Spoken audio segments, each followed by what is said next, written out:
আবহাওয়া শীর্ণপোষিস। দক্ষিণবঙ্গের 11 জেলায় তাপপ্রবাহের সতর্কবার্তা। পশ্চিমাঞ্চল তো বটেই, গাঙ্গেয় দক্ষিণবঙ্গের মুর্শিদাবাদ সহ একাধিক জেলায় তাপপ্রবাহের অনুরূপ পরিস্থিতি। আগামী অন্তত 5 দিন বৃষ্টির সম্ভাবনা প্রায় নেই বললেই চলে। আপাতত নেই কালবৈশাখী। উত্তরে পার্বত্য সহ উপরের 5 জেলায় বিক্ষিপ্ত বৃষ্টি। উত্তরবঙ্গের নিচের 3 জেলা মালদা এবং 2 দিনাজপুরে চূড়ান্ত গরম। তাপপ্রবাহের কবলে দক্ষিণ দিনাজপুরের বালুরঘাট সংলগ্ন কিছু এলাকা। সিস্টেম নতুন করে পশ্চিমী ঝঞ্ঝা ঢুকবে আজ 18 এপ্রিল বৃহস্পতিবার। ঘূর্ণাবর্ত রয়েছে রাজস্থানের ঘূর্ণাবর্ত থেকে গাঙ্গেয় পশ্চিমবঙ্গ পর্যন্ত একটি পূর্ব পশ্চিম অক্ষরেখা, যেটি বিহার ও ঝাড়খণ্ডের উপর দিয়ে গেছে। এই অক্ষরেখায় বাধাপ্রাপ্ত হবে বঙ্গোপসাগরের জলীয় বাষ্প, ফলে বৃষ্টির ফ্যাক্টর তৈরির সম্ভাবনা আরও কমবে। বাড়বে লুইয়ের মতো শুষ্ক উষ্ণ হাওয়ার দাপট। দক্ষিণবঙ্গ 11 জেলায় তাপপ্রবাহ বা তার অনুরূপ পরিস্থিতির সতর্কতা।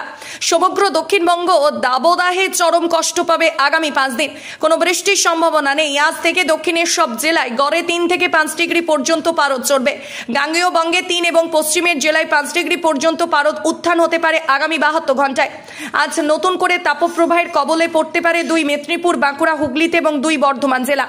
19, 20 এবং 21 এপ্রিল আরও বাড়বে তাপমাত্রা। গাঙ্গেয় দক্ষিণবঙ্গে স্বাভাবিকের থেকে 4 এবং পশ্চিমের জেলায় স্বাভাবিকের থেকে 7 ডিগ্রি পর্যন্ত বেশি থাকতে পারে সর্বোচ্চ তাপমাত্রা।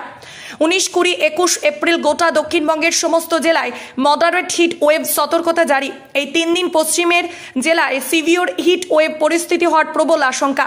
ইতিমধ্যেই দক্ষিণের 11টি এলাকার পারদ 40 ডিগ্রি